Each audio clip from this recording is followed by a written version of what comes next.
peut-être que ce musée en particulier, le musée des Confluences, il est d'autant plus pertinent vis-à-vis de la transition qu'il nous faut faire qu'il mélange les aspects sciences de l'homme et puis sciences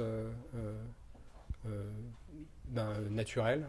Euh, euh, et déjà en disant sciences de l'homme d'un côté et sciences naturelles, j'extrais l'homme de la nature.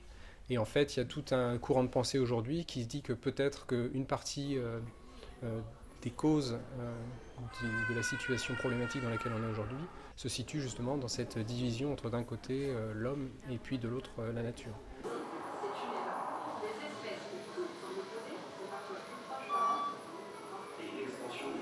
Là, la personne est dans un monde virtuel composé uniquement de particules qui ont des mouvements selon une composition musicale et qui évoquent des expériences de physique, des expériences de turbulence, de magnéto-hydrodynamique.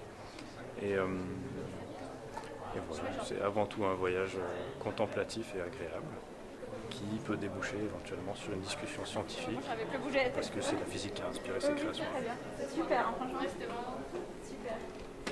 Et la musique elle est super. Oui, Oui, elle a été composée spécialement par un ami violoniste. Ouais. ah, c'est top. Merci beaucoup.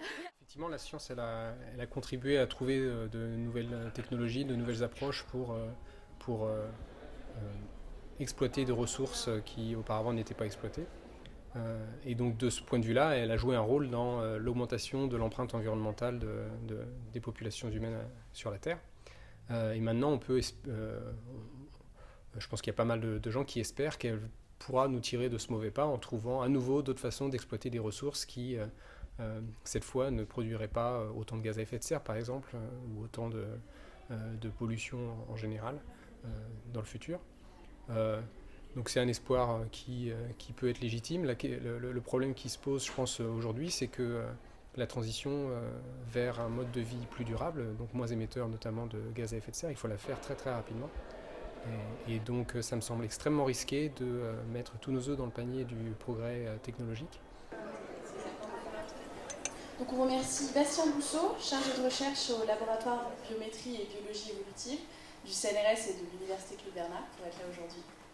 Donc, ce qui est sûr, c'est que pour faire diminuer l'empreinte carbone d'une ampleur qui est nécessaire pour, par exemple, tenir les engagements de la France qu'elle a pris en 2015 lors de la COP21, c'est un changement drastique dans nos styles de vie qu'il faut effectuer.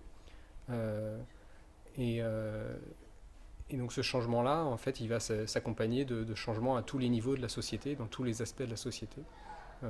Évidemment dans l'économie, mais à l'échelle individuelle et puis à l'échelle du système global. Et donc ces changements-là, ils sont très importants et je pense que c'est important de transmettre, qu'on soit tous au courant de l'ampleur des changements qui sont devant nous.